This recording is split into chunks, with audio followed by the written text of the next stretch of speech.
Hi friends, ఈరోజు నేను వెరిలాగ్ అనేది తెలుగులో చెప్పడానికి ప్రయత్నిస్తున్నాను. సో ఫస్ట్గా వెరిలాగ్ అంటే ఏమిటి, వెరిలాగ్ గురించి ఇంట్రడక్షన్ తెలుసుకుందాం. సో ఫస్ట్ వెరిలాగ్ అంటే ఏంటి, మనకి చూసుకున్నట్టయితే సిఈ, పైథాన్ ఇవి అవి అలాంటి లాంగ్వేజ్లో, వెరిలాగ్ కూడా అలాంటి లాంగ్వేజ్లే. కాకపోతే వెరిలాగ్ అనేది మనం హార్డ్వేర్ కింద యూజ్ చేస్తున్నాం. సో అందువల్ల Verilog is a hardware description language. So Verilog code అనేది describe the behaviour of the digital circuit. ఈ డిజిటల్ సర్క్యూట్ని బిహేవియర్ని డిస్క్రైబ్ చేస్తుంది అనమాట. సో ఆపరేటర్ అనేది ఒక డిజిటల్ సర్క్యూట్, దాన్ని వెరిలాగ్ కోడ్ కింద మార్చి మొత్తం దీని యొక్క బిహేవియర్ని వెరిలాగ్ కోడ్ అనేది డిఫైన్ అంటే మనకి అవుట్పుట్ కింద మనకు చెప్తుంది అనమాట. సో ఎందుకు వెరిలాగ్ కోడ్ యూజ్ చేస్తామంటే simulation, digital circuit design, synthesis, verification, test bench development కింద. సో మనం ఎందుకు మెయిన్గా ఇక్కడ చూసుకున్నట్టు వెరిలాగ్ కోడ్ అనేది ఎందుకు యూజ్ చేస్తామంటే, సపోజ్గా మనం వెరిలాగ్ కోడ్ రాయకుండా ఒక సర్క్యూట్ని డిజైన్ చేస్తాం. ఒక సర్క్యూట్ అనేది ఏదో ఒక సర్క్యూట్ సంథింగ్ మనం ఒక 8 Gen 3 ప్రాసెస్ని మనం డిజైన్ చేస్తాం. ఆ ప్రాసెస్ డిజైన్ చేసిన తర్వాత మనకు అవుట్పుట్ అనేది ఎఫిషియన్సీగా రాలేదు. అప్పుడు ఏమవుతుంది, ఆ ప్రాసెసర్కి మనం ఎంత పెట్టామో అంత అమౌంట్ అనేది వేస్ట్ కదా. సో అందువల్ల మనం దాన్ని ఒక కోడ్ కింద దాన్ని కోడ్ కింద రాసి ఆ కోడ్ని మనం వెరిఫై చేసామనుకోండి, అవుట్పుట్ రాకపోయినా అప్పుడు ఆ కోడ్లో మనం కొన్ని చేంజెస్ చేసి మనకు కావాల్సిన అవుట్పుట్ వచ్చేంత వరకు ఆ కోడ్ని అలా మాడిఫై చేస్తూ ఉంటే అప్పుడు మనకు కావాల్సిన అవుట్పుట్ వచ్చిన తర్వాత అప్పుడు ఆ కోడ్ని హార్డ్వేర్ డిస్క్రిప్షన్ కింద మార్చినట్టయితే అప్పుడు అనేది 8 Gen 3 ప్రాసెసర్ అవుట్పుట్ అనేది మనకు కరెక్ట్గా వస్తుంది. సో అందువల్ల మనం ఈ వెరిలాగ్ కోడ్ అనేది యూజ్ చేస్తాం. మెయిన్గా వెరిలాగ్ కోడ్లో అబ్స్ట్రాక్షన్ లెవెల్ అనమాట. మొత్తం 4 రకాలు ఉంటాయి. First switch level, gate level, data flow, behaviour level. Switch level అనేది లో లెవెల్ అనమాట, చాలా తక్కువ లెవెల్. ఇది దేనికి యూజ్ చేస్తామంటే చిన్న ఈ నానోటెక్ అంటే చిన్న వాటిని మన ఇప్పుడు మొబైల్లో చూసుకున్నట్టయితే ట్రాన్సిస్టర్లు అనమాట. సో ట్రాన్సిస్టర్ కానీ ఎన్మాస్, పీమాస్ అలాంటి సర్క్యూట్ మనం అంటే అలాంటి సర్క్యూట్ డిస్క్రైబ్ చేయడానికి స్విచ్ లెవెల్ అనమాట. చాలా లో లెవెల్లో మనం యూజ్ చేస్తాం. So this level can be implemented terms of switches, అంటే సిమాస్, ఎన్మాస్ ఇలాంటి వాటిని డిజైన్ చేయడానికి మనం యూజ్ చేస్తాం అనమాట. ఇప్పుడు నార్మల్గా ఇక్కడ చూసుకున్నట్టు ఎగ్జాంపుల్ సిమాస్ ఇన్వర్టర్. సో దీని బొమ్మ అనేది ఇలా ఉంటుంది అనమాట, ఒక ఇన్వర్టర్. దీన్ని కోడ్ అనేది ఈ విధంగా మనం చూడొచ్చు. ఇక్కడ మీరు చూసుకున్నట్టయితే సప్లై 1, సప్లై 2, ఇక్కడ పీమాస్, ఎన్మాస్ ఈ విధంగా మనం అనేది డిఫైన్ చేస్తాం ఈ కోడ్ని. మరి ఈ సర్క్యూట్ లెవెల్ ఎందుకు యూజ్ చేస్తామంటే మెయిన్గా మనకు ఉన్న దాంట్లో ఇప్పుడు నార్మల్గా డైరెక్ట్గా మనకి గేట్స్ అనేవి డైరెక్ట్గా ఉన్నాయి. కొన్ని సర్క్యూట్ డైరెక్ట్గా ఉన్నాయి కాబట్టి మనకు అవసరం లేదు. మనం కొత్తగా ఏదైనా డిజైన్ చేయాలనుకున్నప్పుడు మనం ఈ స్విచ్ లెవెల్ మాత్రం కన్సిడర్ చేస్తాం అనమాట. సో నార్మల్గా మన అప్పట్లో సపోజ్ ఇంతకుముందు చూసుకున్నట్టయితే మన మొబైల్లో తక్కువ బ్రైట్నెస్ అనేది వచ్చేది. మనం ఎంత ఫుల్ పెట్టినా బ్రైట్నెస్ అనేది తక్కువగా వచ్చేది. కాకపోతే ఇప్పుడు చూసుకున్నట్టయితే మనం ఎండ్లోకి వెళ్ళిన బ్రైట్నెస్ అనేది చాలా నీట్గా కనిపిస్తుంది. అక్కడ ఏమవుతుంది, తొలి ఆ ట్రాన్సాక్షన్లే ఉన్నాయి, ఇప్పుడు ఆ ట్రాన్సాక్షన్లే ఉన్నాయి. కాకపోతే అక్కడ ఏమవుతుందంటే అందులో ఉన్న ప్రాసెస్ని మనం మార్చాం. ఆ బ్రైట్నెస్ అనేది ఏ విధంగా ఎక్కువ వస్తుందో ఆ ప్రాసెస్ని మనం చూసాం. అదేవిధంగా ఈ స్విచ్ లెవెల్ కూడా యూజ్ చేస్తాం అనమాట. సో ఈ ఉన్నదాన్ని కాకుండా కొత్తగా ఏదైనా మనం డిజైన్ చేయడానికి ఈ స్విచ్ లెవెల్ అనేది కన్సిడర్ చేస్తాం. నెక్స్ట్ గేట్ లెవెల్ అనమాట. మన డిజిటల్ ఎలక్ట్రిక్ మొత్తం గేట్సే ఉంటాయి. అండ్, ఆర్, నాండ్ ఇవన్నీ గేట్స్ ఉంటున్నాయి. ఈ గేట్స్ అన్నీ డైరెక్ట్గా వెరిలాగ్లో డిఫాల్ట్గా ఉంటాయి అన్నమాట, డంప్ అయి ఉంటాయి. సో ఫస్ట్ గేట్ లెవెల్ అంటే మనం ఒక్కొక్క గేట్ని డిఫైన్ చేయడానికి గేట్ లెవెల్ మాత్రం యూజ్ చేస్తాము. So this level made be implemented terms of logic gates. Only ఇది అనేది లాజిక్ గేట్స్ మాత్రమే మనం ఇంప్లిమెంట్ చేయడం. ఏదో ఒక గేట్ మాత్రమే మనం డిస్క్రైబ్ చేయగలం. నాండ్, నార్ సంథింగ్ ఇలా ఒక గేట్లో మాత్రమే డిస్క్రైబ్ చేయలేం. ఇది ముందుగానే చూసుకున్నట్టయితే చూడండి, ఇది ప్రీడిఫైన్డ్ ప్రిమిటివ్స్. ఇవన్నీ ముందుగానే మనం ఈ కోడ్లో డంప్ ఉంటాయి అనమాట వెరిలాగ్లో అనేది. So this is the lowest of the abstraction level. ఇప్పుడు మనం చూసుకున్నట్టయితే ఒక నాండ్ గేట్, దీని అవుట్పుట్ అనేది y = a and b.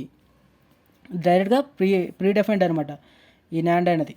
So మన ఇది అండ్ అనేది ఇక్కడ చూసుకున్నట్టే డైరెక్ట్గా ఈ మాడ్యూల్లో ఇన్బిల్ట్ అయి ఉంది. మనం ఎండని ఇవ్వగానే అవుట్పుట్లో ఏమన్నదంటే మొత్తం ఎండ్ ఆపరేషన్ జరిగి మనం బయటకు వస్తుంది అనమాట. ఎండ్ అంటే డైరెక్ట్గా ఎండ్ ఆపరేషన్ జరిగి మనకు బయటకు వచ్చేస్తుంది. సో ఈ విధంగా గేట్ లెవెల్ అనేది యూజ్ చేస్తాం. నెక్స్ట్ థర్డ్ది డేటా ఫ్లో. డేటా ఫ్లో ఏంటంటే మనకి ఒక సర్క్యూట్లో మనకు ఒక గేటే ఉండదు కదా, డిఫరెంట్ టైప్స్ ఆఫ్ గేట్స్ ఉంటాయి. అవి ఎన్ని గేట్స్ అని మనం చెప్పలేం. అది 3 అవ్వచ్చు, 10 అవ్వచ్చు, 100 అయినా 1000 అయినా అవ్వచ్చు. సో ఆ విధంగా ఈ data flow number of gates కలపడానికి మనం ఈ డేటా ఫ్లో డిజైన్, దీన్నే RTL design, RTL transfer level కూడా అంటాం. సో ఇందులో మనం ఏం యూజ్ చేసేది అసైన్ కీవర్డ్ అనేసి ఇందులో యూజ్ చేస్తాం అనమాట. సో ఇక్కడ మీరు చూసుకున్నట్టయితే ఒక ఎండ్ గేట్, ఒక ఆర్ గేట్ ఇచ్చాను అనమాట. సో అవుట్పుట్ అనేది మనకి ఏటవుతుంది, ఈ విధంగా వస్తుంది. సో దాని కోడ్ అనేది మనం ఇలా రాస్తాం. So assign y equal to a&b/c.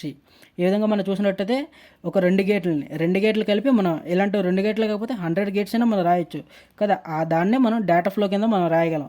Gate level కింద రాయలేము మళ్ళీ, ఎందుకంటే అది ఓన్లీ ఒక గేట్ మాత్రమే. Data flow number of gates కలిపి రాయడాన్ని మనం డేటా ఫ్లో కింద మనం తీసుకుంటాం. నెక్స్ట్ ఫోర్త్ది అన్నది బిహేవియరల్ లెవెల్. బిహేవియరల్ అనేది సేమ్ మనకి డేటా ఫ్లో లెవెల్ లాగానే ఉంటుంది, కాకపోతే ఇది highest level of the description.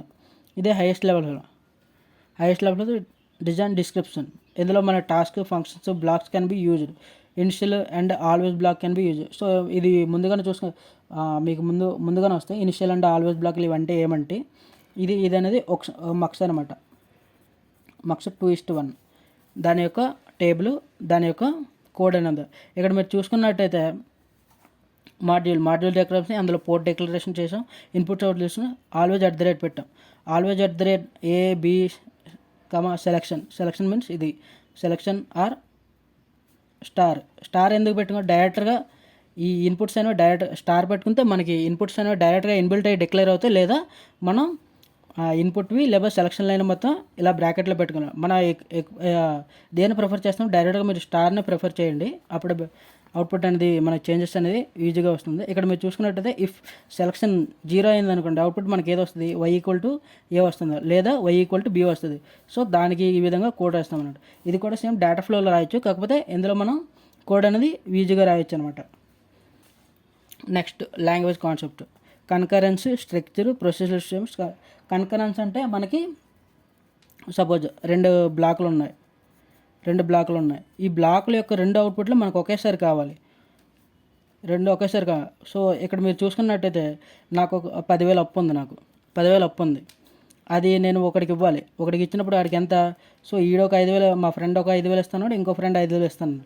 So నేను ఎట్ ఏ టైంలో కట్టాలి కాబట్టి అవతల వాడికి, సో నాకు 10,000 వెంటనే కావాలి. సో అందువల్ల ఈడిచ్చిన 5,000 ముందు వచ్చినా సరిపోదు, ఈడిచ్చిన 5,000 ముందు వచ్చినా సరిపోదు. సో ఈ రెండు నాకు ఒకేసారి రావాలి. సో ఈడిచ్చిన 5,000 నాకు కావాలి, ఈడిచ్చిన 5,000 కావాలి. ఈ 5,000 కలిపి నాకు 10,000 అవుతుంది. ఆ 10,000 అనేది నేను కట్టేస్తాను అనమాట.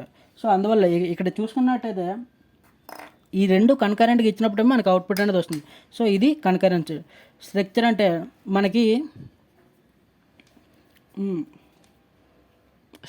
మనకు చూసుకున్నట్టయితే స్ట్రక్చర్ అంటే మనం ఒక suppose full adder using 2 half adders అన్నాం అనుకోండి. సో అప్పుడు మనకి ఇక్కడ ఇచ్చిన ఇన్పుట్ అనేది దీనికి వెళ్తుంది. సో ఇక్కడ మనం చూసుకున్నట్టయితే ఇన్పుట్ అనేది మనం ఒక దగ్గర ఇస్తాం, కాకపోతే అవుట్పుట్ మనకు వచ్చినప్పుడు 2 కలిపి రావాలి. నెక్స్ట్ థర్డ్ ఇచ్చిన ఇన్పుట్ కూడా దీనికి రావాలి. ఈ విధంగా full adder using 2 half adders అని ఉంటుంది అనమాట. సో ఈ విధంగా మనం చూసుకున్నట్టయితే ఇక్కడ ఇచ్చిన ఇన్పుట్ రావాలి, ఇక్కడ నుంచి ఒక స్ట్రక్చర్ ప్రకారం జరుగుతుంది అనమాట ఇందులో ఉన్న వాల్యూస్. సో ఫస్ట్ ఇక్కడ ఏ జరిగి ఆ ఏ యొక్క అవుట్పుట్ అనేది నెక్స్ట్ దానికి వెళ్ళి నెక్స్ట్ దాని యొక్క అవుట్పుట్ దీనికి వస్తుంది అనమాట. సో ఫస్ట్ ఇక్కడ ఇచ్చిన అవుట్పుట్ దీని అవుట్పుట్ దీనికి వచ్చి దీని అవుట్పుట్. సో ఈ విధంగా మనం చూసినట్టు ఒక స్ట్రక్చర్ ప్రకారం జరుగుతుంది. సో దీన్నే స్ట్రక్చర్ అంటాం. నెక్స్ట్ ప్రొసీజర్ స్టేట్మెంట్ అంటే సేమ్ ఇలాగే అనమాట. ఇప్పుడు మనం చూసుకున్నట్టయితే మాడ్యూల్ ఎలాగైందో సేమ్ ఇలాగనే ఉంటుంది. ప్రొసీజర్ సీక్వెన్షియల్ మేనర్లో జరుగుతుంటాడు. ఫస్ట్ ఇది ఇంప్లిమెంట్ అవ్వాలి, నెక్స్ట్ ఇది ఈ విధంగా అనేది ఒక సీక్వెన్షియల్ మేనర్లో జరుగుతుంది. టైమింగ్ అనేది మనం టైమింగ్ కన్స్ట్రక్ట్ యూజ్ చేస్తాం అనమాట. సపోజ్ డిలే కానీ లేదా ఒక పల్స్ అయిన తర్వాత మనకు అవుట్పుట్ రావాలి, అలాంటి టైం కూడా మనం ఈ టైమింగ్ కన్స్ట్రక్షన్ అనేది యూజ్ చేస్తాం అనమాట.